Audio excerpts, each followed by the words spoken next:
You're listening to the Real Intelligence Podcast, presented by leading data science consulting company, RXA. We're here to bring attention to the unique stories, perspectives, challenges, and success that individuals who use data in their work face at every career stage. Welcome to the show. You're on today with Jason Harper, CEO and founder of RXA, and Anna Schultz, marketing coordinator at RXA. Our guest today is Leigh Wojtkiewicz, Associate Athletic Director of Data, Analytics, and Strategic Initiatives at University of Notre Dame. Leigh is a veteran college athletics administrator with over a decade of work in data and analytics in college athletics.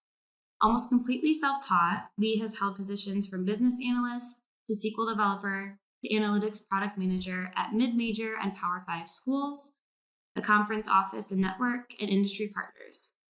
She is also the co-founder and president of Sports Data, Analytics, and Technology Association, a nonprofit focused on data literacy and analytics adoption in sports business. In her current role at Notre Dame, Leigh is responsible for the strategic use of data and analytics across all aspects of the athletic department. Welcome to the show, Leigh. Thank you for having me. Absolutely. We'd like to start off the podcast by getting to know the real you. So I have a few questions that we might not find the answers to in your professional bio. Do you have a secret talent that others might be surprised to learn about you? Oh, secret talent.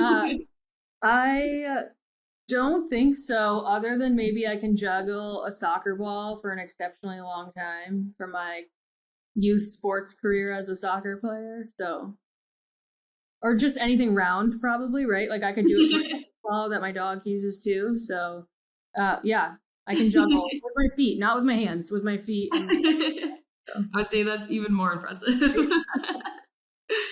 And then for our second question, if you weren't in the industry that you're in today, the data and analytics in college athletics, if you went back to kind of your 6-year-old self and you had chosen a different path in life, what do you think that would look like?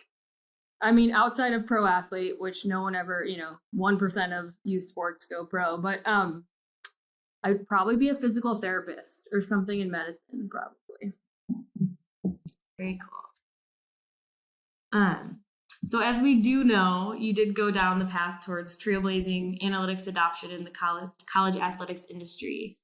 So Leigh, can you tell us a little bit about yourself and your career journey? Yeah. So I started as a work study at a mid-major, Northeastern in Boston. It was my undergrad. And I started as a work study ripping tickets. It was before we even scanned tickets. We didn't have connectivity. So I literally ripped football tickets for my work study money every week. And mid-majors are pretty small operations. Notre Dame has, 300 staff members. Northeastern had 40. So it was a much smaller organization, and I got my hands wet kind of doing just about everything. And that's where I started to learn what Excel and Microsoft Access could do. Hated Excel. Still don't love it all that much, but I understand what its value is now. But yeah, I stayed at Northeastern for 5 years. It's a co-op program, so I picked up co-ops with the Massachusetts State House. I was a poli-sci major, so I was not a data person. Interned for a law firm, interned for the State House, and then my last internship in co-op was with the athletic department there. So I had a major rules investigation. Actually, that was my first real data project. I read through hundreds of phone records for a compliance investigation of a coaching staff. And that's really where I started to pick it up. And then graduated and jumped to Cal Athletics, UC Berkeley, out in California. Jumped over to a ticketing provider after that. So I really got started with dashboarding and BI and data warehousing, probably 2011. And back then there was none of us doing that in college athletics. So I got used to it real fast and tried to figure out how to do it, my job basically. But I've been fortunate enough where there's been partners and opportunities to jump along the way. Each one of the partners have kind of taken me under their wing and taught me what they do. And then my next opportunity has kind of come from that, from Cal to Pac-12 and to Pac-12. And now at Notre Dame, they've all been kind of linked together through whatever, tool or technology or project we were working on in the previous kind of role. So it's kind of cool. That sounds great. I mean, it's impressive to see how you've taken just sort of like as you've gone because of your background, kind of being self-taught in this space. I think that's really impressive that you're able to kind of jump into each of these organizations, learn from, adapt quickly, and grow and find success, and then be able to move that forward. So I mean, I'm number one really appreciative and honored to have you join us today, because you are someone whose story I think needs to be out there for folks to learn from too. I think the one of the questions, Leigh, I have for you is, as you've kind of moved through this career, especially being self-taught, and being able to find success in analytics is, can be challenging. And so I think in your case, like coming from a different non-data science background in college, maybe could you just talk to us a little bit about how you actually were able to find some success in kind of building and growing these teams? Because if I understand correctly, in a lot of cases, you're coming into organizations and, you're kind of charged with actually building teams. And that's a big task for anybody, let alone somebody who really has kind of grown up self-taught. So if you could share with us a little bit about that would be great. Yeah, part of college athletics and each role I've had, or sports business in general, is, in terms of technology, in terms of BI analytics, machine learning, AI, we're probably a couple of years behind mainstream industries, right? Of like the tools and tech and everything they're using, and investments and money and the budgets. And with each stop along the way, I've really been able to like assess the level of like data literacy or interest in analytics and all those things. And I've been fortunate enough that actually all of the organizations I've worked for have an interest in data and analytics. And while there's the shiny object syndrome we all fall victim to, right? Like, I am not walking into new organizations saying like, oh my gosh, we need a data warehouse. You need to use AI and machine learning right now. I'm actually saying like, hey, give me your reports. I'm going to make them into dashboards and make your life more efficient and give you time back, and, kind of set people up to make data-driven decisions without having to spend hours and hours and hours of time of like preparing the data. So I've been able to insert myself there and say like, hey, let's start here, right? Like, let's build a foundation, and then we can talk about AI or predictive analytics or prescriptive analytics. But like, for the most part, most of the organizations I've worked for and supported, they just need help with like business analytics, health of business, or just like descriptive reporting, right? On the student athlete side, I work with performance data as well now. So like, there's very much a like low hanging fruit scenario, or here and with other organizations, we have some fruit that's just like laying on the ground and you can just pick it up, and that's like descriptive analytics for us, right? Like, it's here, it's presented, we just have to do something with it. So kind of played that angle with all of my positions probably. I think one of the things, and you touched on it there too, is sort of like in that, when I think of college athletics and I think of programs like Notre Dame or Michigan here in Ann Arbor, you just think of these giant, well-heeled organizations with tons of resources and limitless cash. Yeah. But the reality on the ground, I would imagine, is quite different. So maybe can you talk to us about the challenge of budgets and resources and resource allocation? Yes. Back in 2011, 12, when I started with Cal, our budget was like $40,000 for the whole year for all of data and analytics. And I probably made $40,000, if I'm being honest. So like, it's not a lot of money, right? Across the board. And you do have to sell it considerably to even get the investment in college athletics. So, it is really hard to convince college athletic departments that they need to buy a data warehouse. They need to buy, different parts of the tech stack. They also need to invest in a, technical analyst or a data engineer or a partnership, right? And all those add up. And, most athletic departments don't have $100,000 to spend on a BI tool or a data warehouse or, all the different pieces. A data engineer, right? That might be the easiest role, or most, I guess, easiest role to like find in terms of skill sets, but hardest to convince athletic departments to like hire. But you need an engineer to have the environment to work in, and that's like there's always one more thing that you have to like buy or purchase or set them up for that athletic departments really just don't have historically. I will say in the last 5 years or so, many Power 5 athletic departments have realized that they can really start to make a case for it, right? And invest in it. Donors are now stepping up and saying, hey, maybe I have a data and analytics or BI tool or, skill set that I can offer, or, hey, can we just give you, some sort of donation to support your program? So that's interesting too, because it's unlike pro sports, right? In that we have these benefactors and donors willing to help us build something, which is really cool. But yeah, generally speaking, budgets are, really hard to, manage and convince to give to an organization or a department within your org that has never existed. And it's not like another marketing team, right? Every college athletic department, if you go to their staff directory, has a marketing staff. Most athletic departments don't have a data staff. I hope that'll change one day, but we're a ways away from it. The only other anecdote from that is that, I don't know if you guys know this, something like less than 10% of college athletic departments break even every year. So most are operating in the red. So when you have this type of investment, right, I think that makes a bigger case to invest in data and analytics, but it's hard to convince executives who only see the pretty charts or dashboards at the end, right, or only operate in Excel that like, hey, you need to make a 6-figure investment in data, right? What are some of the because I think the challenges that you're facing there in terms of limited resources and limited budgets, they're not just limited to this. I think a lot of folks face that, especially if they're sort of like the first one in deploying analytics for an organization. Like, are there any kind of key arguments or statements or things that you've made or framed that helped you be successful in driving budget your way to complete these things?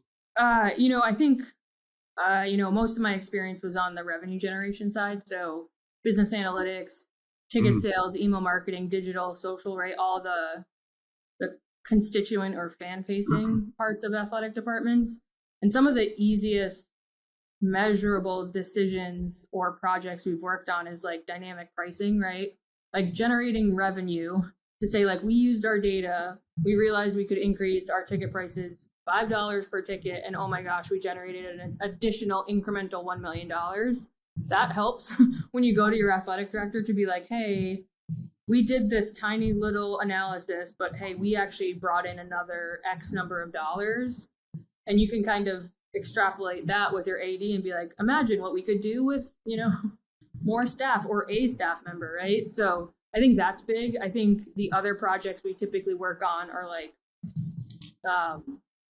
lookalike audiences, right? Like if we know our audience looks like this and they're doing really well and they're really engaged with us, we need to go find new fans, right? Like all our fan bases are getting older, and the new generations don't want to commit to a full season, right? They want to show up once in a while and stare at their phone for the whole game and like tweet or do whatever they do now, right? So trying to find new customers, I think, is really important, because we will start to see most of our season ticket base drop off here in the next few years for all of our programs. So those are the big ones. I think on the student athlete and performance side, there are a lot of support staff, whether it's strength coaches, athletic trainers,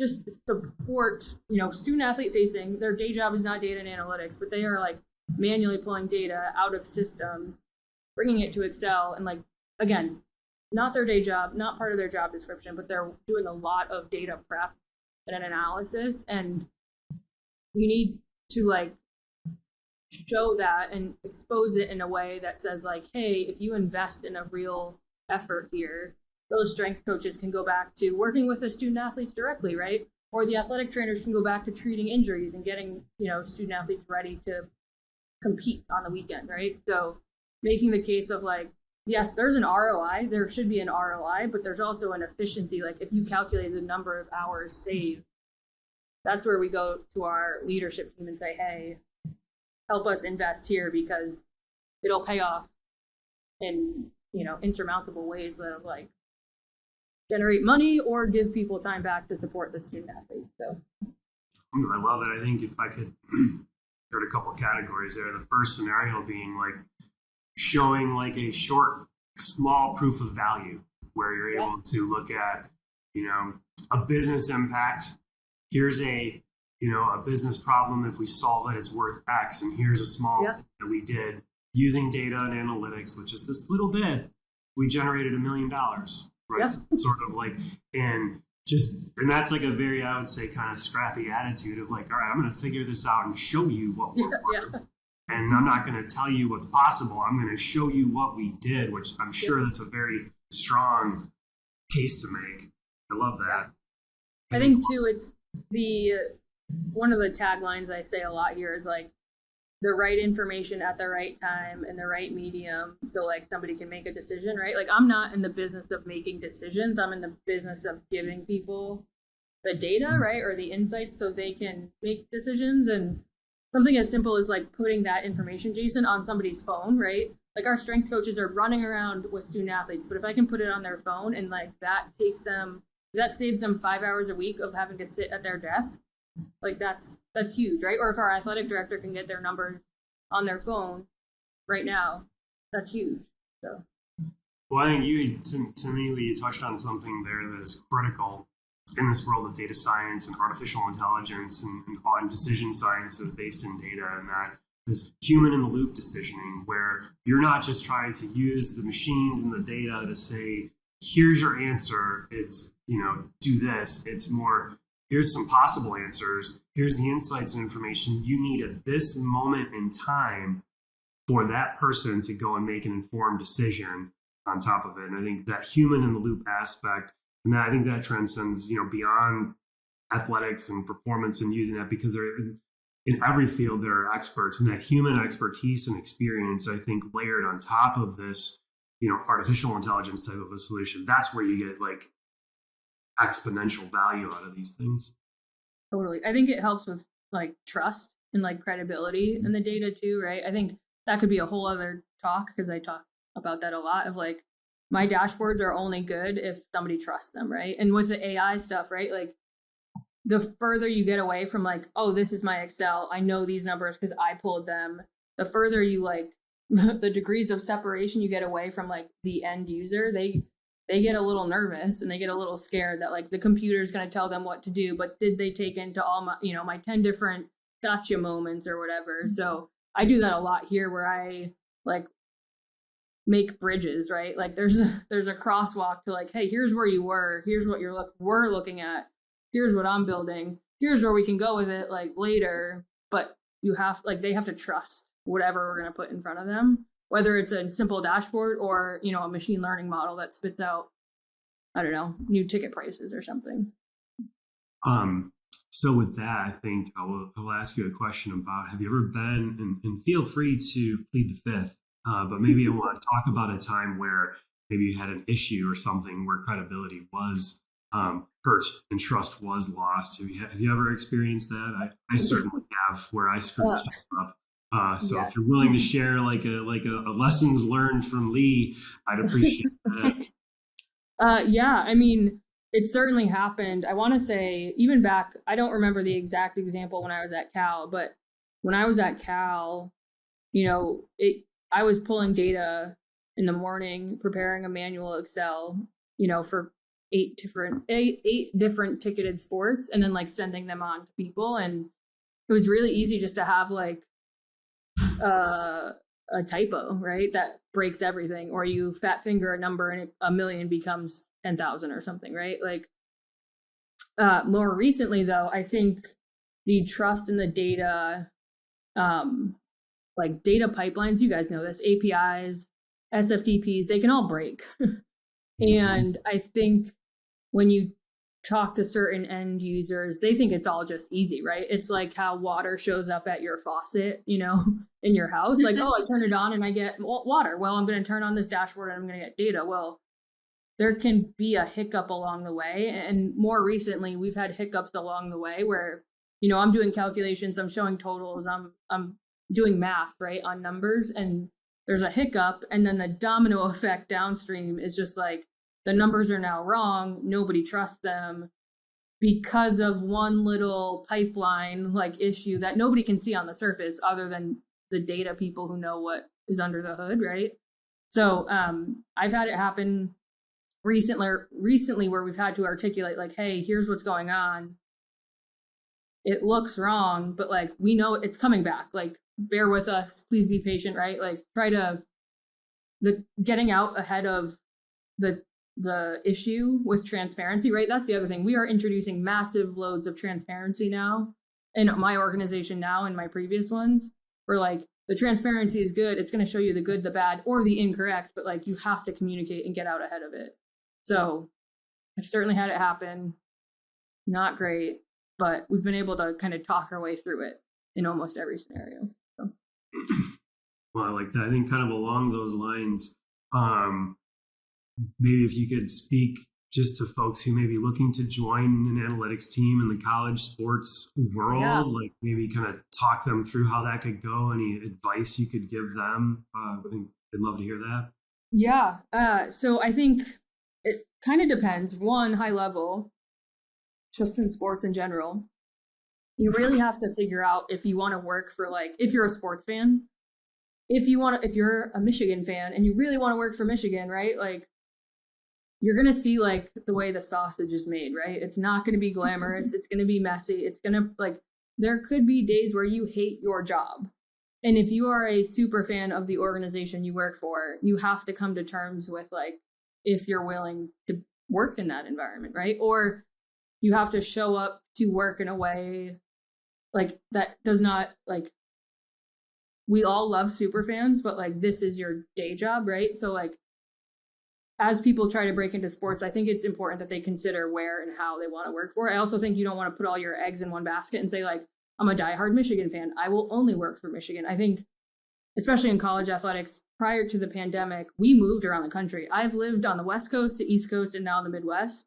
So like, that's another consideration you have to make, right? And specifically in data and analytics, if you're pivoting in from another industry, right, whether it's healthcare or tech or, you know, automotive stuff, right? Like, you have to be very clear on what your expectations are with the employer and the hiring manager. I think it's also equally as important as the organization to articulate what you need, right? On the business side, a lot of schools aren't looking for people who know R and Python. SQL maybe, right? They might just need somebody to work Tableau dashboards. So making sure your skills match with what the team needs in college athletics are going to be really important. You know, you could be a really technical analyst. Well, they might not have a data warehouse or a BI tool for you. You might be working in Excel, right? So being able to ask those questions up front on both sides of the coin of like, hey, what is this job going to provide for me? What environment am I working in, right? And what skill set do I need? Because you don't want to be overskilled either, right? You want to kind of come in at the right angle. So that's a big one. I think salary is another big one, right? Like, again, I was making not a ton of money back in my Cal days. And I would say there's not like data industry level money in most college athletic departments, right? So coming to terms with that, most times a lot of programs will think, oh my gosh, it's school X. People will bend over backwards to work for us. And maybe they will. Maybe they won't, though. And like making sure your salary expectations are understood or you understand their expectations, I think is important. On the flip side, I work with schools to like right size their descriptions, right? And make sure the salary is there.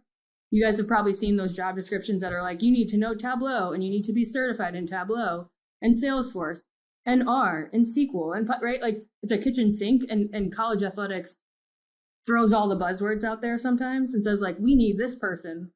Well, that person from, I don't know, tech might think that's $150,000 job. The athletic department probably has like $70,000 or $60,000 for it. So like, I try really hard to help my friends when they design positions to like fit the salary and expectations to what the market might look like too. So. I heard a couple things in there I think are important. The first thing you talked about made me think almost you want to separate your fan from your career, right? So being a champion, like, so for myself, yes, I would love to work for Michigan Athletic Department. And that would be great. However, though, as you get into it, you may not want to see kind of behind the curtain there. You may kind of like, I have this vision of what it looks like in the back office, and I kind of don't want to screw up that vision because I like that vision. And then, the types of work too, you pointed out you had to move around a lot. So this is a career. Like, you didn't go to work for a team. You went to work in the field of college athletics and analytics. And so you're following a career path that could take you from a conference to technology platform to a team, right? So, and then back to another team, and so on. So I think, it's really important that folks think about, it's a career path that isn't a fun field. I think of all the fields and the types of data and decisions that you're making between marketing analytics, revenue, all of that, and then athlete performance is some of the most fascinating, interesting types of work. So I think on its own, it's a fascinating field to get into. And then thinking about, maybe the compensation hasn't quite caught up to market because of some of the positive externalities of, like, it's a fun place to work. So I think overall you would recommend this as a career path. Oh, yes. I love it. I like when you asked Anna, like, what I would do outside of this, like, I don't know. I've done this since I was 18. Like, outside of like working at an ice cream shop when I was coming home from college in the summer, like, I really haven't worked. I've been fortunate enough, knock on wood, to not have to step outside of it. But yeah, it's sports, right? If you are a data nerd or have some interest in data and you're a sports fan, we haven't even gotten into like the statistical analysis, right? The on-field strategy of like trying to predict wins, right? Like, there's so many different career paths within just sports, but it is sports. So you have to be open to like salary or relocation, or you might be working in marketing analytics, but really want to work on team performance. And like, do you take that job to eventually make it over to, team performance? All sorts of stuff you have to think about. Well, we have one kind of last topic we want to talk about. I want to hear more about your nonprofit, Sports Data Analytics and Technology Association. So if you could tell us, about about that organization, and we would love to hear. Yeah, so Sports Data Analytics and Technology Association. It's really wordy. Sports Data for short. It's cute, right? We created this back in 2020. So it was my pandemic, I'm sitting on the couch, not going anywhere idea that I made and pitched to my co-founder, Richard at Pitt. And we started with like maybe 15 of us in college athletics.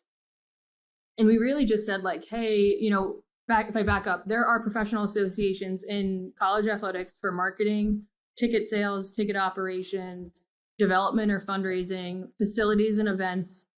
Like, there's a lot. There's compliance, there's licensing and branding. So all of these different associations have been out there for years. And I've gone to different ones and it's been great, but their programming hasn't been like data focused, right? It's like marketing analytics or sales analytics, but they're also not teaching you data skills, right? Or talking data. They're talking about the end user context. So back in 2020, I was talking to Richard at Pitt and said like, hey, I've always thought of making my own like organization. Like, could we do something like that? And he was leading a call at the time on best practices, and we teamed up. And October 2020, we launched with like 15 people, and then it quickly grew to 40. We now have 2 levels of membership. So you can be a professional member. So you can be in professional sports, college sports, partners in the space, technology platforms. We actually have a couple BI tools in there as partners, or not formal partners, but professional members as partners in there. And we also have this associate level tier, which is for aspiring students or graduate assistants or people looking to pivot, right, from like healthcare analytics into sports analytics. So we try to have different options for different types of interested individuals, right? And the nonprofit, our nonprofit status actually hinges on membership driven revenue, right? And expenses. So we are very focused on using the revenue for like education and training and webinars and like all these different things where, early on people said like, yeah, I want to learn SQL or I want to learn Tableau. Like, you're not going to learn those in other professional associations necessarily, but we can set that up, right? We have, Tableau members and Domo members and all these other, like there's many partners out there that want to support the growth of analytics and sports. So it's great. It's awesome. We're up at 260 members right now, I think, which is great. Officially incorporated. So starting to kind of figure out what our next kind of version and iteration are. But we've got an online platform where it's almost like LinkedIn meets like Facebook, where you can like post ideas. There's message boards, there's different sections. So we've had somebody post about, ticket sales or fan surveying, and the whole community can reach out or comment, and there's direct messages. So you can reach out to somebody in the industry to kind of get to know them or ask them questions of their organization or role. So pretty cool. It's awesome. It's been the best side hustle I think I could have ever picked through a pandemic where I couldn't go out and do much. So that's fantastic. Yeah, I think most of the folks' side hustles that I was aware of were people trying to enrich themselves. So I think you chose a very noble, like, let's enrich others in this community. So I appreciate that, and I'm not surprised. So that's awesome. Thank you, Leigh. Yeah, thank you so much for your time today and for sharing so much about your career path and offering advice for others that might be looking to get in the industry. I think that's super important, especially, you have so much experience in it and obviously so much passion for it. So it's really great that you were able to share that. And we wanted to thank you so much for joining. Before we leave, is there anything else that you would like to leave our listeners with today? Any final thoughts? Anything you want to share? Oh man, it's a good question. It probably comes off like college athletics doesn't have the money to do this. That's not the case. I think it looks different per school, right? Or per team. Excel might be what they do for data and analytics, right? You can make dashboards in Excel. So I think it's probably a very different setup per school, right? And selling analytics and things like that per school is going to look different. But at the end of the day, I mean, it's an emerging area. I hope like 5 years from now, data and analytics in college sports is a lot like social media was like 10 years ago, right? There weren't social media staff at teams 15 years ago. Now there's like entire departments, right? I hope we get there like 5 years from now, where every department staff directory has a list of data people. Like that's my goal.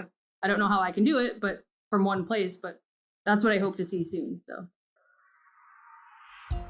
Real Intelligence is presented by RXA, a leading data science consulting company. RXA provides project-based consulting, staff augmentation, and direct hire staffing services for data science, data engineering, and business intelligence to help our clients unlock the value in their data faster. Learn more by visiting our website at www.rxa.io or contacting our team at learn@rxa.io today.